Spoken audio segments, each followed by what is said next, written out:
September 21, 2011 ప్రాణం పోయేంత tension తో ఒక గుడ్ న్యూస్ వినాల్సి వచ్చింది.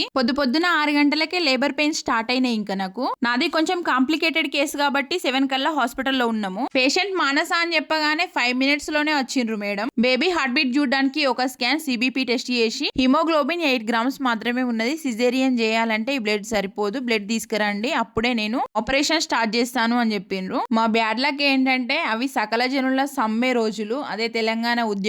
అప్పుడు నన్ను హాస్పిటల్లో అడ్మిట్ చేసి మా ఆయన మా బాపు బ్లడ్ బ్యాంక్స్ అన్ని తిరిగిండ్రు. కరీంనగర్ లో ఏ పాజిటివ్ బ్లడ్ ఎక్కడా లేదంట. అక్కడ బ్లడ్ దొరుకుతలేదని మా వాళ్ళు ఎంతైతే టెన్షన్ పడుతుర్రో అంతకంటే ఎక్కువ టెన్షన్ పడుతుంది మా మేడం. మీరు ఎంత తొందరగా బ్లడ్ అరేంజ్ చేస్తే నేను అంత తొందరగా ఆపరేషన్ చేయడం స్టార్ట్ చేస్తా అని. ఎందుకంటే అప్పటికి నేను చాలా సీరియస్ కండిషన్ లో ఉన్న. ఉమ్మునీరు మొత్తం పోయి చెర్రీ బాబు హార్ట్ బీట్ స్లో అవుతుంది. మా బాపుది మా ఆయనది ఏ పాజిటివ్ బ్లడ్ గ్రూపే. బ్లడ్ అరేంజ్ చేయండి అని చెప్పిన నెక్స్ట్ సెకండ్ మా బాపు నేను ఇస్తా అన్నాడు. గానీ అప్పటికి మా బాపుకి ఫుల్ ఫీవర్ ఉన్నది. ఇంకా మేడం వద్దన్నారు.